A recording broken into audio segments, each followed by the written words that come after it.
Hello and good day to you wherever you're joining and watching us in the world, whether that's live on Zoom here with us or whether you're watching on YouTube, Facebook or even LinkedIn. My name is Nathan Gray. I'm the Science and Technical Director at the Global Prebiotics Association. And we're here to welcome you to the first ever Ask an Expert session for the first ever Global Prebiotics Week. Global Prebiotics Week is a celebration of everything prebiotics. It's our first ever week-long celebration, and we're really excited to continue developing the category and celebrating prebiotics. I'm delighted to be running this first session at 10 a.m. GMT, live with everyone joining us, and we have a couple more sessions throughout the day as well. So just hopefully we can move on to the next slide. Just having a few issues with slides here. I'd like to introduce our panelists. I'm delighted to be joined by Len Monheit, Executive Director of GPA, and Dr. Alexander Moschen, who is who are our experts. We should also be joined by Rehne, who's the CEO of Clasado. And unfortunately, I think there's been some technical difficulties and Per hasn't quite joined us yet, so hopefully he will make it with us. I will go back and do some very quick housewarming. I'm sorry for skipping over these slides. I was just trying to fill things in a little bit. I just want to give you all a very quick overview of the Global Prebiotic Association, where we are scientifically, our association is made up of scientifically validated prebiotic ingredient manufacturers, brand holders, retailers, and service companies, and we're focused on the education and awareness building of prebiotics. Our mission is to champion prebiotics by increasing public awareness and understanding of the science in both well-known and newfound benefits, and creating much needed transparency about prebiotics and their interactions with the microbiome. We've got a wonderful group of members and always growing, and some really great companies who support us. So a big thank you to all of our members, some of whom are joining us today. Yeah, please do get in touch if you're interested in joining the association.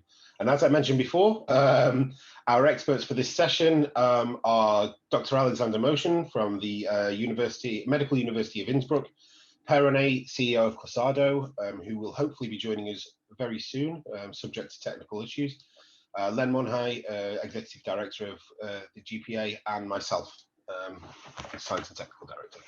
I'm going to pass over to Len just to give himself a very quick introduction, and then to Dr. Moschen, and then we'll dive into things. What I do just want to mention is just some very quick housekeeping as well. So if you are live with us, please do get involved. Please do submit questions. There's two ways of doing that. You can type in the Q&A box as quite normal in webinars.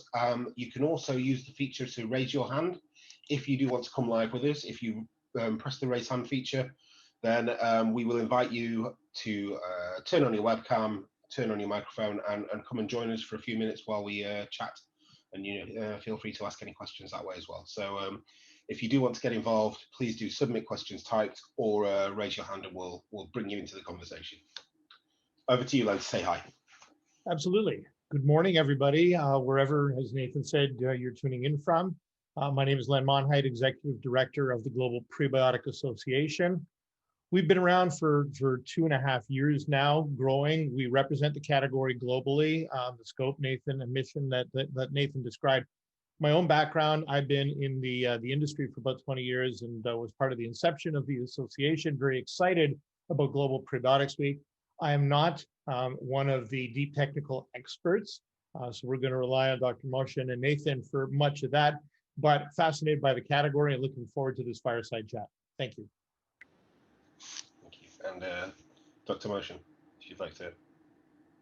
Good morning, everybody. So thank you very much for inviting me to this very interesting meeting today. My name is Alexander Moschen. I'm from Austria. Currently, I'm full professor of medicine at the Capital University in Linz since Monday. My specialty is gastroenterology and hepatology, and I've been involved in microbiome research, particularly microbiome metabolics and microbiome immunity for many years now.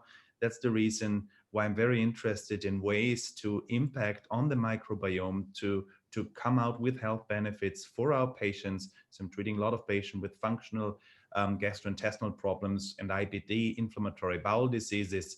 And I'm really looking forward to that discussion today. So thanks for inviting me.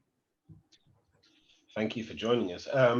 Just a quick shout out again to all of our attendees watching live. Please do get involved in sending questions. This is an open fireside chat. It's all about asking the experts, and yeah, we want to see your questions rolling in. We've got a few already. I'm going to start by asking Dr. Moschen perhaps to talk about some of the different prebiotics that he's been working with and researching, and just to talk about some of the work that he's done in that area, and maybe just a quick overview of different types of prebiotics, because I think that's always a great place to start. So thanks for these really fascinating questions. So one thing that we're interested in is something like domestic remedies. So today we know that our grandpas and our grandmas, they had all their own recipes. Pharmacology was not that big 100 years ago, particularly within the alpine areas.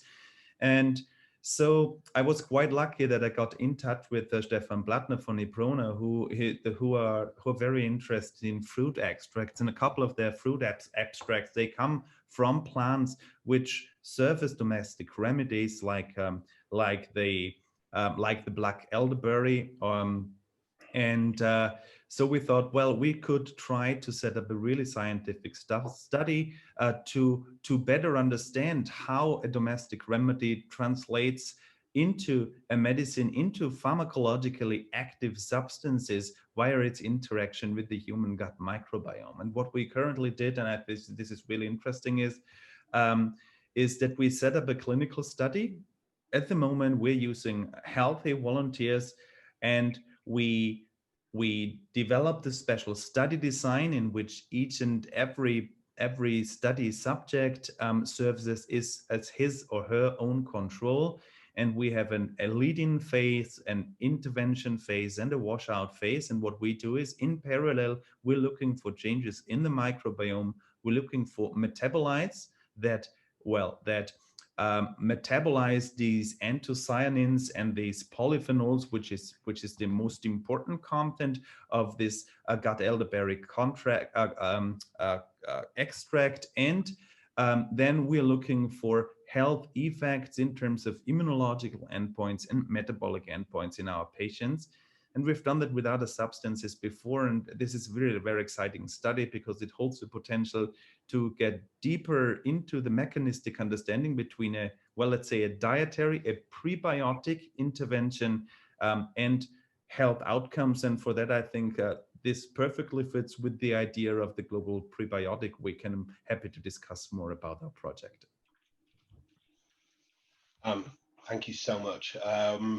It's a fascinating area, and certainly for those of you familiar with prebiotics, you'll know that traditionally a lot of prebiotics are talked about as being sort of more on the fiber and carbohydrate side of things. We do have a mantra that certainly not all fibers are prebiotics and not all prebiotics are fibers. And there's a great amount of research emerging for things like polyphenols. So yeah, it's really exciting to have you here to talk about that. And there has been a lot of research, mostly probably in the last 10 years, I'd say. Please correct me if I'm wrong.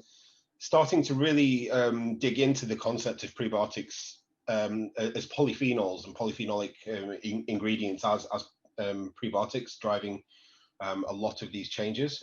So maybe you can just sort of talk about how some of that works. I think hopefully a lot of people are quite familiar with the way that a traditional prebiotic, maybe a FOS or a GOS, is used as, for want of a better word, used as food by a bacteria in the gut and gives out some metabolites and drives changes in the microbiome. So how do polyphenols play into this? This is a very interesting question. This is something we're really interested in. So the point is, the way how those polyphenols are processed in our body goes different ways. So part of those polyphenols, they are really absorbed along our small intestines, and they go into the liver and go into undergo a type 1 and type 2 metabolism by the liver. And they of course also have their pharmacological effects, which are quite poorly defined. However, within that study, we're not so much interested in this part of polyphenols. We're more interested in how are those polyphenols metabolized by our gut microbiomes. And we've learned a lot about the gut microbiomes over the last couple of years. And we know that each and every one of us harbors, well, up to 1,000 different bugs in our body. And those bugs are in our large intestine. And these bacteria, they host a lot of genes which can get involved in very complicated metabolic pathways that our body actually can't. So if we feed our microbiome and this really complex community now with polyphenols, we add a selection pressure for certain bacteria and for certain metabolic pathways that lead to expansion of certain subgroups of our microbiota, which can expand. There are very complicated mechanisms like cross-feeding and so on. And what we would like to understand is what are those kind of bugs which are going into an expansion, and what are the enzymes which are involved in the breaking down of these polyphenols, and what are the end product of those metabolic processes which are potential pharmaceutical agents which go into our bodies and have their target cells or target structure where they can work and probably transmit those ancient domestic remedy features that have been reported with those sort of drugs. And finally, and this is the end of a long story, is hopefully by understanding those mechanisms, we will be able to more specifically develop newer drugs which can help to improve preventive or even treatment strategy in the future for certain diseases. And this is, well, I'm a doctor, that's what I'm interested in. And so it's really interesting to work in that field, to work with natural products and trying to find out mechanisms and new therapeutic options for our patients later on. Thank you. I'm gonna come to Len as well and see if he's got anything to add on the polyphenol concept as well. I think it's something that I know we've been talking about within the Prebiotic Association a little bit lately. So we've seen a lot of interest in this area, for sure. So I have a couple questions, or maybe it's connected. One of the things I'd like to know, Dr. Moschen, is what kind of dosing are you using in sort of the clinical parameters as you are doing them right now? But then also in your sort of opening narrative, you referred to immune endpoints. What are some of those immune markers or immune endpoints that you've identified that you're potentially looking at, understanding that this may be at an early stage of the research? So thank you very much for these very important questions. So regarding the dosing, so there is, of course, so the question is, well, is there a dose which is high enough, or is there an optimal dose? So dose finding is really an option. So the good thing is that the company Iprona, they brought in some experience in that area. And there's, of course, also some limitations, because this has to do with the extraction ratios coming from the fruit into the pure extracts, and they have a very good extraction ratio. So we have capsules with about 325 milligrams of extract, which translates into more than 20 grams of raw fruit compound, which is, I think, a reasonable amount, and we give that twice a day. So this is what we decided in our study, and this is based on data that the company had good experience with from earlier studies. But I think this is an important question, and I think this is something which has to be addressed. That's what we know from classical pharmacokinetic studies, that different persons have a different pharmacokinetics, and this might also be true for metabolic features of our microbiome, and this is clearly something that we will have a focus on. Regarding your second questions, the immunological outcomes and the parameters that we use to focus on these aspects, well, this is quite fancy because we are using healthy subjects now in the first step to address those sort of questions. What we do is a sort of targeted metabolomics, which involves metabolic and immune metabolites, now not from the microbiome, but from the host. And we deduce immunologic endpoints from innate and adaptive immunity by looking at changes before, during, and after the intervention with those specific metabolites, which gives us a quite reasonable overview of which immunologic pathways are addressed by our intervention. Thank you.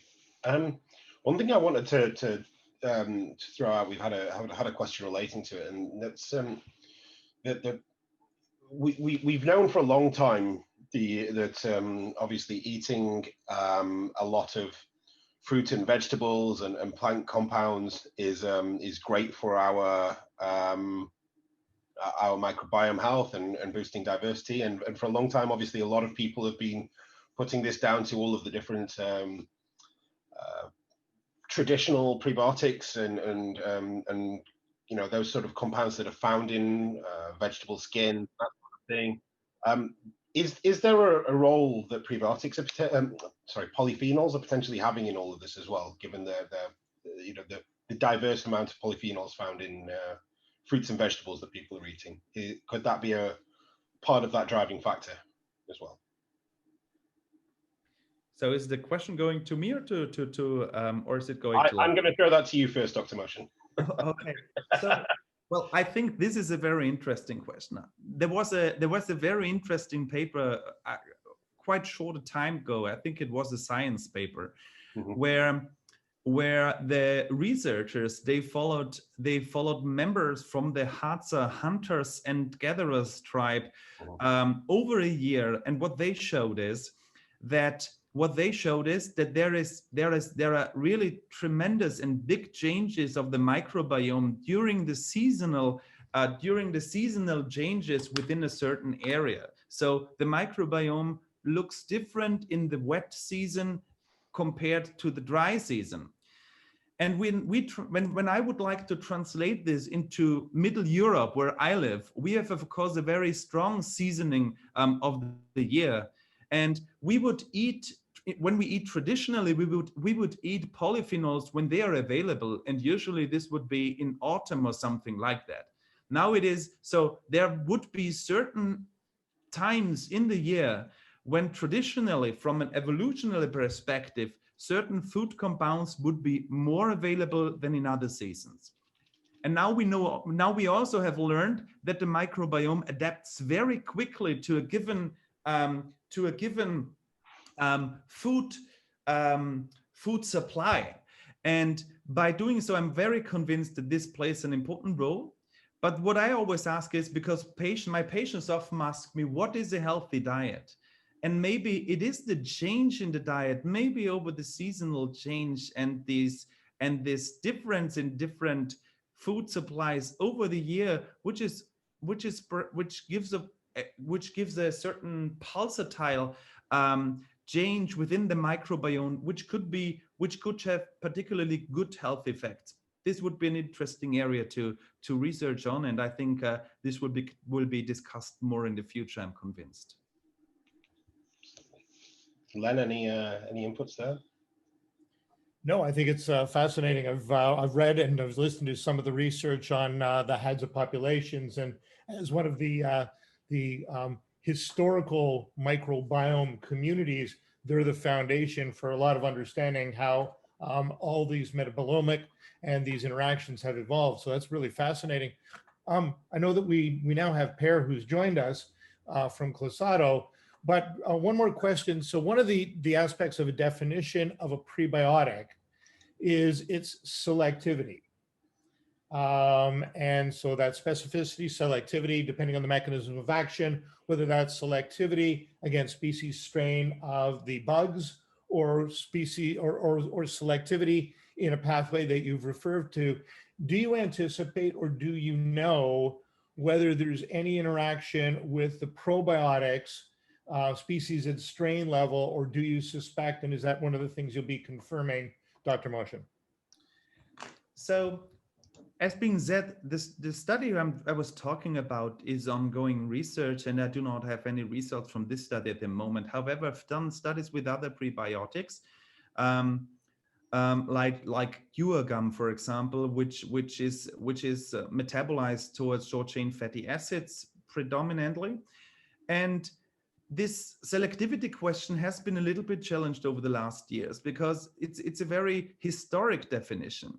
And with the progresses that we made in the methodology, how we look at the microbiome today, we see that things are probably a little bit more complex than we originally assumed. So what we saw, even if we give a very, I would say, a very well-defined prebiotic, we see changes in quite a lot of different members of the microbiome. So you can call this selectivity, of course, because it's still a group, but I think I'm not convinced if we can keep that sort of a very strict definition on a selective effect on one or two specific bugs for the future in the field of prebiotics. And I think this is also, there is also a lot of discussion going on with this definition. And well, what was the second part of with the probiotic bug? I can't remember. Can we repeat that, please? Well, I think you sort of answered that in what you just described, in that I asked whether you anticipated or knew of any specific species strain interaction that you were likely going to observe. Yes. So I think we see specific effects. It's probably not limited to one specific group of bacteria, but it probably always involves a group of bacteria, because it's a ecological balance between those different bugs, and if you change something within that balance, well, the other groups will go up and down with the specific change that you introduce. However, I think selectivity in a broader sense of the meaning is, of course, an important definition criteria of a prebiotic. Thank you so much, Dr. Moschen. I want to bring Rehne, CEO of Clasado, into the conversation. He unfortunately had some technical difficulties in joining us, but I'm delighted to welcome him to the Ask the Experts fireside chat now. Per, maybe you just want to spend a minute or so introducing yourself and the company, and then we'll throw a few questions your way as well, if that's okay. Well, thank you very much for having me, and apologies for the late arrival. Well, I'm Per Rehne, CEO of Clasado.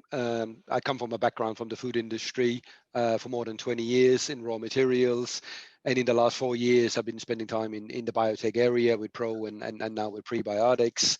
Clasado is a biotech company. We developed a GOS prebiotic back in 2004. Coming from the enzyme of bibifido that we synthesize our own GOS, which from a structural perspective is quite unique compared to other GOSes as well. We've done a lot of science over the years. I think we have more than 22 clinical studies, more than 90 publications is out there about our product as well.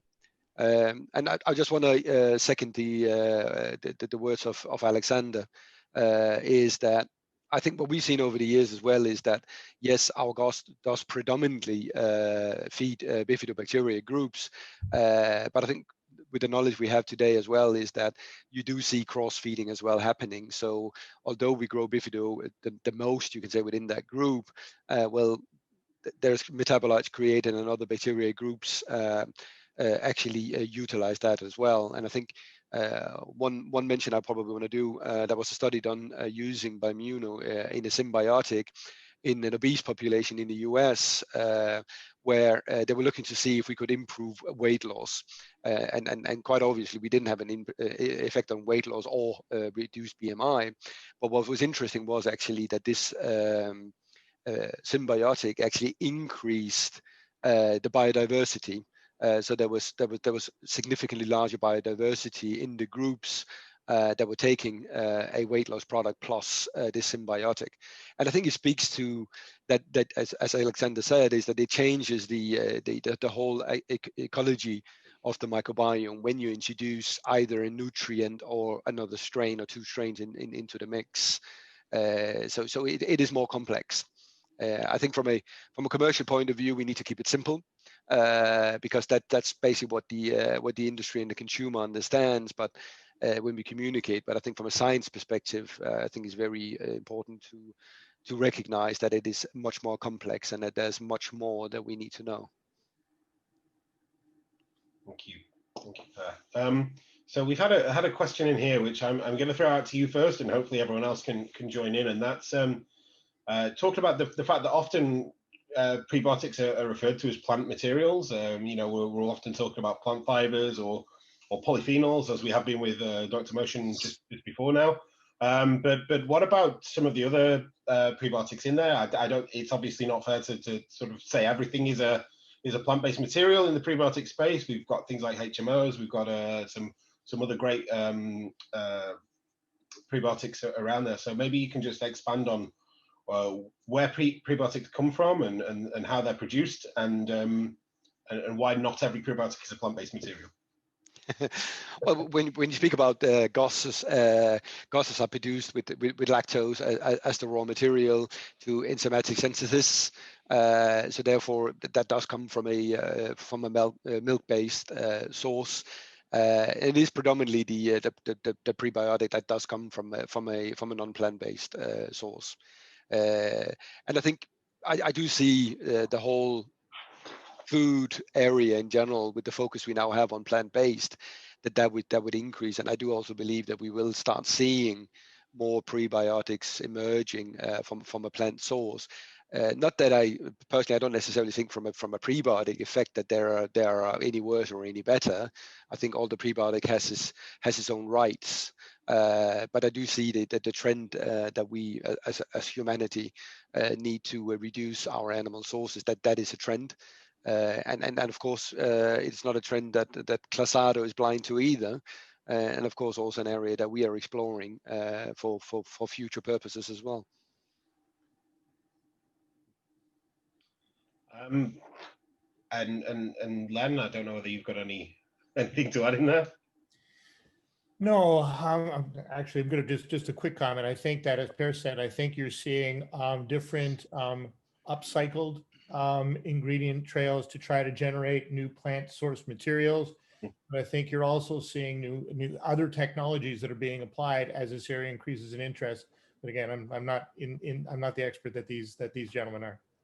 It's a great point, though, and there's certainly you know, a lot of research out there looking at identifying novel prebiotics in the scientific literature from all sorts of waste streams, plant-based waste streams, from all sorts of traditional foods and traditional plant materials, and that's a really interesting area of research in the prebiotic space for sure. So yeah, keep an eye out on that. I think there's going to be lots of profiling studies happening in the next few years. There's already been quite a few, you know, where people are looking for prebiotic compounds that have a similar profile, I guess, to existing prebiotics, but from novel and interesting sources in the plant world. So yeah, it's an exciting area. One thing that we've asked. Quick. Absolutely, please do chip in. Yeah. Yes. So you know, from a scientific perspective, so from the doctor's perspective, so another interesting way to look at prebiotics is also to reverse the way how to look at it, not to start with the prebiotics, but start to the specific metabolic function that we would like to focus on, and then look for the prebiotic that we could use to address this specific metabolic function. This is a very interesting area. And the second thing that we have learned over the last couple of years is that, well, depending on the individual constitution of the microbiome, there's tremendous differences how different patients react to a given prebiotic, which is very interesting. And well, prebiotic goes a little bit to nutrition medicine also, and I'm also responsible for that part in my department. And we are really going very strongly toward a direction of personalized nutrition, as we do in medicine in general. And I wonder if this is a chance for the prebiotic section to go for a more or to try to go for more personalized approaches in using specific prebiotics for certain patient populations. So I think this is a very interesting topic to discuss. Absolutely agree. And this is something that GPA actually, we run a separate webinar, lasted about 60, 70 minutes on formulation, prebiotic formulation. And one of the concepts we talked about within that was this concept of smart R&D and sort of reverse engineering back from specific metabolic functions and looking for those pathways and designing your products in that way. And it's a huge area for sure. Len looked like he was going to say something there as well. So. No, I think it's a nice segue into sort of another question, and I think that is a promising area and it's an exciting area. There's still some technologies that need to come together in order to sort of get to the diagnostics, personalization, and is it N equals 1 or is it groups of populations? Yeah, I think it's an exciting area. Is that the most exciting area that you see, Dr. Moschen? And Per, what are you looking forward to in the category? What are the challenges and obstacles that need to be overcome from your perspective, prebiotics to reach the prime time of say other nutritional and health ingredients in our space? So Dr. Moschen and then Per. So so I always have the two perspectives. First, I'm treating patients, and I have a patient who has a problem, and I know, well, I could give so this is a functional bowel problem, let's put it like that. And I say, well, I decide to start with the fiber for my patient. And well, then I have 3, 5, 10 different options, and I have to decide what do I do. And there is no help at the moment to decide what is the right prebiotic for my patient. So we have to be pragmatic, to be honest, when it comes to clinical clinical decision making. But we have to omit that this is also true for probiotics and other substances that we use in these areas. And being that said, I have to say, I do see the clinical need for personalization and for making better decisions. And I think besides the development and understanding of newer prebiotics, we should also work on biomarkers that help us to make treatment decisions. So that's from my medical perspective. And well, what was the second part of the question? I was talking too much, so I'm starting to getting dementia. Probably have to find a new prebiotic for that. Maybe that is one of my multi-part questions. I'm sorry. The second part is, what else excites you about the promise of the category is needed to bring prebiotics to the popularity mainstream? Sort of that's the general tone of the question. So my personal, so when I'm talking to patients and also when I'm talking to other people who are quite healthy, I think the demand for prebiotics and the demand to support personal health by nutrition, particularly by prebiotics, probiotics and other compounds, I think it's huge. So I think regarding the market, I think there should, so with the view to the companies, I think it's a huge market because there is a big trend, not only in medicine, but also in the general population to go for preventive strategies in terms of a healthy lifestyle. And well, as a doctor and as a scientist, my personal view is, well, if I give a recommendation, I want to have at least some data that are in support for that. So I think it's a very good option to go together with the clinicians, with the patients, and with the industry to generate such data. So it was really fascinating. I have to say to the study that Per was alluding to. I'm really looking forward to do so. Same question to Per. Well, I think what am I excited about? Well, I think but being in the ingredient space for more than 20 years and been doing those 20 years, been in and out of pre and probiotics at times. If I look at purely from a you can see business, commercial, consumer point of view, what I find really exciting here is that we're on a learning path, we're on an education path to educate the consumer of the benefits that prebiotic have. As part of that, I think the possibility that quite a number of the prebiotics has a stability that you never find in a probiotic. I think that also gives versatility in the products that can be brought to market.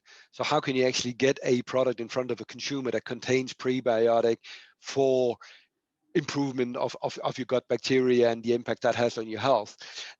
That prospect is for me so much larger for a prebiotic than it actually is for a probiotics, because some of the prebiotics are heat stable, they're pH stable, so that there's not really a lot that's going to affect them. Some of course are affected, but there are that is really, really stable. So that's from a commercial point of view, and this journey of educating and bringing consumer products to the market that can help. From a science perspective, it's similar, as Dr. Moschen said, is that we are this, it's almost like it's a new starting point. The more we know that we don't know, and the more we need to explore. And this reverse engineering that Dr. Moschen talked to is also something that we see, is that, well, are we looking at clinical endpoints? And if we start understanding what gut bacteria can have a positive effect on those clinical endpoints, if we then understand how those bacteria break down a certain prebiotic or a certain structure, can we then start looking at how can we either create or find those structures? That's where I really see the excitement, and personally, my excitement and our interest is the latter. Is how can we work our way backwards and actually create structures for the future where we understand what is the gut bacteria actually going to do with that structure. That's what I really see is going to evolve over the next 5 to 10 years in development of targeted prebiotics. I completely agree with that. Len, I'm going to ask that question to you as well. What excites you most? Boy, Throw it back at you. Yeah, thank you. Connecting the dots. I think that there's communities that are starting to work much more closely and collaboratively together. Metabolomics technologies, big data processing technologies, seeing and the diagnostic technologies, and seeing all of those. And this is sort of the non-scientific aspect of this, but seeing those technologies and the collaborations evolve so that we can get more research done more effectively, identify some of the aspects of biodiversity, and then what does that necessarily mean? Dysbiosis, how does that impact, and getting some structure definition on dysbiosis, and then take a look at prebiotic, probably multiple ingredients to see whether we can affect dysbiosis. So I think a couple of things there. So it's a combination of technologies, then combination of prebiotic strategies I'm intrigued by. Also getting into smaller dosing units amongst the prebiotics so that the applicability is a little bit broader. All great points. We don't have much longer left because we do have to wrap up quite soon, but we've got a few questions that I do want to deal with quite quickly, if that's okay. So the first, one of the questions that we've had in and that's as yet unanswered is asking about the use of prebiotics for skin health. I'll take the first stab at that and just say that yes, absolutely. Any area where there's a microbiome, so on our skin, in our lungs, urogenital tract, mouth, oral microbiome, and of course our gut microbiome, which has been the main focus of this conversation.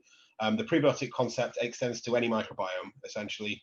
And of course, the research will differ, the bacteria present, the prebiotics used are different. But the concept stands, and yeah, there are certainly interesting research and products out there. Anyone got anything to add on that question? Yeah, so I think that's it's one that we could go down a whole rabbit hole and discuss for another hour on the use of prebiotics in skin health. But certainly it's an important area and a growing area of application. Yeah, no, and I agree with that, and we do see more and more study work coming out there as well. There's more clearly animal study that has come out with prebiotics and combinations, but I do also see that there are quite a number of studies ongoing in humans as well on skin. And I think fundamentally, I don't want to play anything down from pre-pro or diet or anything, but fundamentally everything we eat fuels our body, every cell in our body. So clearly, if you are ingesting anything that has a positive effect on your gut microbiome, it will have a positive effect in your body. For me, it's very simple. Yeah, absolutely, and that's an important point there. Obviously, that there is growing research into sort of the growing number of axes that between the gut. So we've heard a lot over the last few years about things like the gut brain axis and the links between gut microbiome and things like stress and depression and anxiety. There's certainly a lot of evidence growing for the gut skin axis, but and actually that is also another really interesting area of research. So not only have you got potential topical applications and use of direct application onto the skin microbiome and all sorts of things happening directly on the skin, but also you have that whole gut skin axis to explore for sure. Yeah. We've had a question and a comment just talking, asking us to talk about the use of prebiotic research and prebiotics to potentially increase the stability of probiotics, and so this is, I guess, tapping into that whole symbiotic concept. And of course, we talk a lot about the activity of probiotics being upregulated by prebiotics, especially if you have those synergistic combinations in a symbiotic. But is there work going on looking at sort of that stability aspect as well? And I guess we're talking in terms of delivery. There's a huge amount of issues relating to delivery of a live bacteria into the gut. So is that something that prebiotics can help with as well? Maybe. Well, I think that is a very good question. And then, is that something it can help with? It's not something I'm going to say yes to at this moment in time, but I think there's work going on to look into it. And would there be benefits by delivering a probiotic together with a prebiotic? I think that there are evidence that is the case. And again, if you deliver the probiotic with a nutrient that it has some preference for, of course, if you put it in a capsule that makes it a bit more acid stable, that would help as well. I think there's work looked at, can you utilize prebiotics as well as an encapsulation media? But fundamentally, again, what we have to think about is that probiotics don't like moisture, they don't like pH, and they don't like too much heat either. No, so therefore the moisture content of a prebiotic will have and the water activity will have quite a big impact on how can you utilize it. So you would have to have a prebiotic with a low water activity and moisture content to even start having the consideration, can you use it for stability and shelf life, or is it just for an increase and support of activity? So can you actually help the colonization by adding the prebiotic? And the latter, I would say yes to. I think the first one is still work to be done. Thank you very much. We have a final question, which I'm going to throw to Len initially, and it's a bit of a potentially complicated one, but it's asking whether GPA or indeed anyone, I guess, has helped with overviewing where prebiotics have been approved, whether claims approved both in Europe and FDA. So I'm going to let you take the first stab at that, if that's okay, Len. But we will all chip in. All right, and I'm going to start with a global perspective, then move to the U.S., and then maybe turn over to my European panelist. Absolutely. From a global perspective, there is no regulatory definition of a prebiotic in most jurisdictions around the world. The exception to that is currently India. It's part of their nutraceutical regulations from a couple of years ago. In most cases, the claims environment is governed by fiber claims. So it's a food-directed fiber claim environment, which is not really telling the entire story about prebiotics. So in the United States, there is no definition. There is the ability to put prebiotic on a label, which doesn't exist in other jurisdictions. The definition of a prebiotic that we use at GPA is selective, conferring a health benefit utilized within the microbiome. Those are the parameters that we look for as GPA. But certainly in the United States, there are no health claims for prebiotics. There are an entire set of health claims regarding fiber. I'll turn over for Europe and the claims environment back to my European colleagues. I can start, or maybe Per wants to go. Sure. Well, I think when you look at the EFSA and European health claims, that is a long-winded process that companies need to go through. And I think there is one, as far as I know, there is one, I can't remember if it's an FOS or it's an inulin, that does have a health claim in Europe. And I think it's something to the effect of an increased fecal transit. Is probably in and around that kind of claim. Apart from that, I don't recall that any other prebiotic actually does have a health claim, but I might be wrong on that one. No, you're pretty right there. So you know, the regulatory environment in Europe, as you say, is challenging, both for probiotics, prebiotics, and any other microbiome modulator. Let's put it that way. And certainly, it's been an area where we've seen a lot of challenges. I think that there's an important distinction here between approved health claims and what the research is showing. And you know that certainly there's a lot of great research out there. Some of it's emerging research that's very exciting. Some of it is very well established research, which for one reason or another hasn't yet resulted in approved claims in various regions, and that's more of a regulatory issue than a science issue. I think many would agree. But I'd just urge people to look at the science. GPA is building a database of clinical research, which will be very useful for that sort of thing. But certainly, if there are areas that that you're interested in, we can always help to point people towards the correct clinical research and towards studies, as can a lot of researchers and companies too. So that's all I'd say. Yeah, read the science, trust the science, where it's there, and question anything that doesn't have good science. And I think that is probably going to have to wrap where we are with this discussion. I'd just like to thank Len, Alexander, and Per for their time for this fireside chat. We're really delighted Per could join us for this final session, despite his technical problems. So thank you to you and to Dr. Moschen in particular for your really great insights. And if you've got any sort of final points that you'd like to make, or statements that you just want to recap as the most important takeaways, if people just remember one thing, then what would that be? Per, do you want to start? Yep. Well, I think as you say, a takeaway would be similar to what Nathan said, is that there's a lot of great science out there. Trust the science. In different markets, there's different regulations on what you can and cannot say. I think it's a very exciting market, and I actually think any company that would not be interested in looking at prebiotic for a consumer product probably risks missing out on a trend that is really taking off now.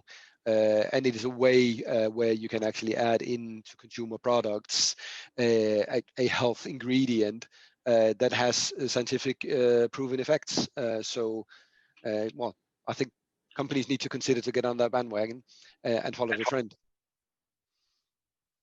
And Dr. Moschen? So from my point of view, so from the clinical perspective again, we are using prebiotics in our daily clinical practice. So they work, and we know that they work. So I think this is put very simple. However, I think it's a very good time at the moment, because there's industry there's industry which is interested in producing new products.